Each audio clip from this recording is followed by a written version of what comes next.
नमस्कार दोस्तों।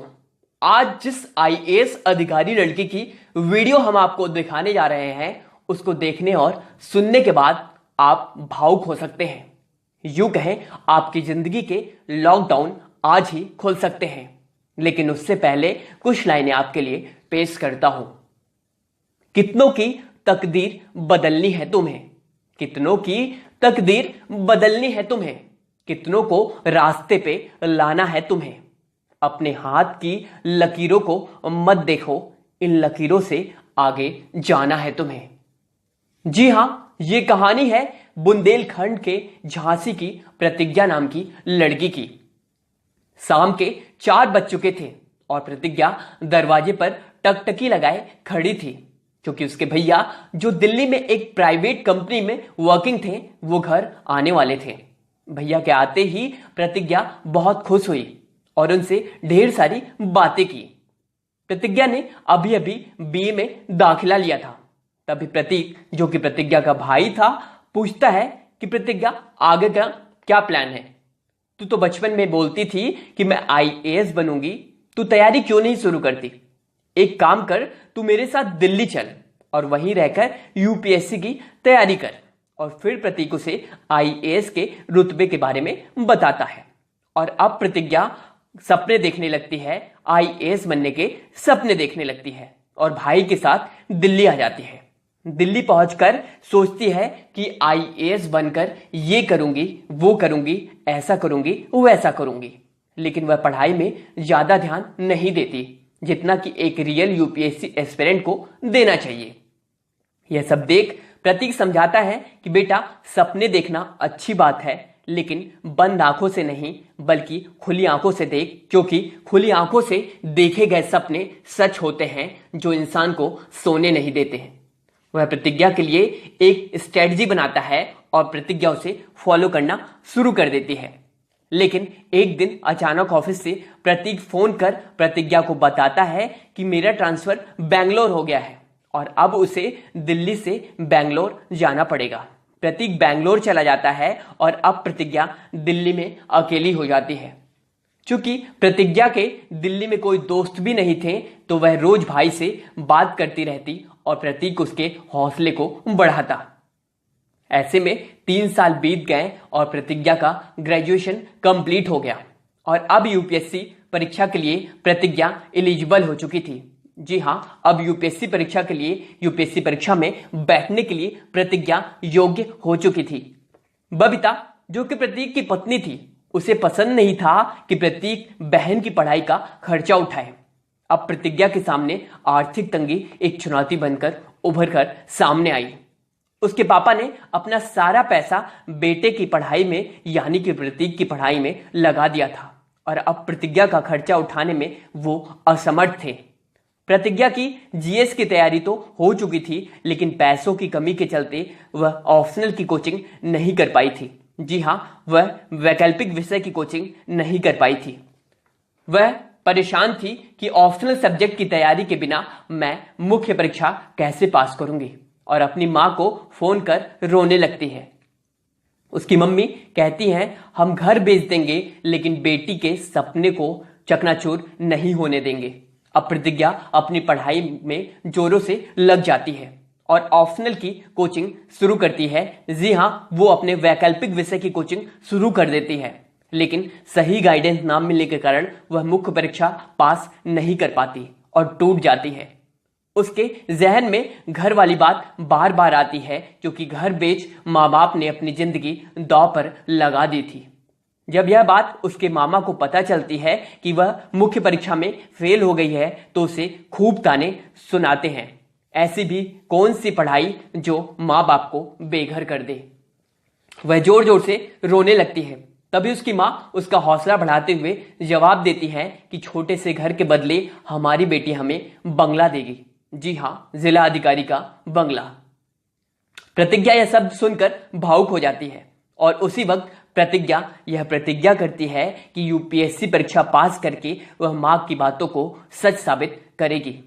प्रतिज्ञा अब और भी ज्यादा मेहनत में लग जाती है और अपने सीनियर्स की मदद से ऑप्शनल को स्ट्रॉन्ग करती है। वह पिछली भूल को दोहराना नहीं चाहती थी। इस बार वह प्रीलिम्स और मेंस पास कर इंटरव्यू देती है और रिजल्ट का इंतजार कर रही होती है। तभी अचानक एक दिन घर से फोन आता है कि उसकी मां की तबीयत बिगड़ गई है और प्रतिज्ञा जो झांसी आना पड़ता है। अब वह घर में मां का ध्यान रख रही होती है। मम्मी उसे बार बार बोलती हैं कि तू चिंता मत कर, सब ठीक हो जाएगा, तू जरूर पास होगी, तुझे इस बार परीक्षा पास कर लोगों को जवाब देना है। मां की तबीयत दिन ब दिन बिगड़ते जा रही थी और उन्हें हॉस्पिटल में एडमिट करवाना पड़ता है। क्योंकि हॉस्पिटल का एक दिन का खर्चा 5,000 रुपए था। प्रतिज्ञा परेशान थी कि पैसे कहां से जुटाएं और इधर मां के स्वास्थ्य में गिरावट जोरों से जारी थी और डॉक्टर साहब बताते हैं कि इसका सिर्फ एक ही इलाज है, ऑपरेशन, जिसके लिए 2 लाख रुपए की जरूरत होगी। प्रतिज्ञा बेंगलोर भैया को कॉल करती है कि कुछ मदद मिल जाए। प्रतीक उसे पैसे के लिए हां कर देता है, लेकिन जैसे ही ये बात उसकी पत्नी बबीता को पता चलती है कि वह घर पर 2 लाख रुपए भेज रहा है, सुनकर गुस्सा हो जाती है। उसे पसंद नहीं था कि प्रतीक अपने घर वालों की आर्थिक रूप से मदद करे। वह प्रतिज्ञा को फोन कर मना कर देती है। प्रतिज्ञा सुनकर रोने लगती है। उसे समझ नहीं आता कि करे तो क्या, कहां से पैसे लाएं। बस एक ही उम्मीद थी, यूपीएससी का रिजल्ट। वह डॉक्टर से रोकर यह बात बताती है और रिक्वेस्ट करती है कि आप मम्मी का ऑपरेशन करिए, 15 दिनों के बाद मेरा यूपीएससी का रिजल्ट आ जाएगा और यदि मैं उसमें पास हो गई तो मैं आपके सारे पैसे दे दूंगी। डॉक्टर सुनकर हंसने लगते हैं कि बड़े बड़े महारथी बे इंटरव्यू से बाहर हो जाते हैं, तुम तो सिर्फ बुंदेलखंड विश्वविद्यालय से बीए पास हो। प्रतिज्ञा जोर जोर से रोने लगती है। तभी अचानक उसकी आवाज सुनकर बुंदेलखंड यूनिवर्सिटी के प्रोफेसर अमित अग्रवाल आ जाते हैं, जो वहीं मौजूद होते हैं और डॉक्टर साहब के अच्छे दोस्त भी होते हैं। उन्हें प्रतिज्ञा का चेहरा देखकर याद आ जाता है कि ये तो बीयू की गोल्ड मेडलिस्ट है और प्रतिज्ञा से वो सब पूछते हैं। प्रतिज्ञा उन्हें सब डिटेल में बताती है। अमित अग्रवाल झांसी के नामी प्रोफेसर थे। वे डॉक्टर साहब से बात करते हैं और उन्हें अपनी गारंटी देकर ऑपरेशन के लिए राजी करवा लेते हैं। वो जानते थे कि प्रतिज्ञा बुंदेलखंड यूनिवर्सिटी की होनहार स्टूडेंट थी। उन्हें पता था कि आने वाले रिजल्ट में प्रतिज्ञा का नाम यूपीएससी की अंतिम लिस्ट में जरूर होगा, यूपीएससी की पीडीएफ लिस्ट में जरूर होगा। एक जौहरी को हीरे की सही पहचान थी। अमित अग्रवाल के कहने पर प्रतिज्ञा की मां का ऑपरेशन हो जाता है और वह ठीक हो जाती हैं। प्रतिज्ञा प्रोफेसर को धन्यवाद देती है। अब सभी को रिजल्ट का इंतजार था। एक तरफ घर दांव पर लगा था तो दूसरी तरफ डॉक्टर साहब के 2 लाख रुपए भी चुकाने थे और सबसे बड़ी बात, अपने प्रोफेसर की उम्मीदों पर खरा उतरना, उनकी बातों को सच साबित करना था।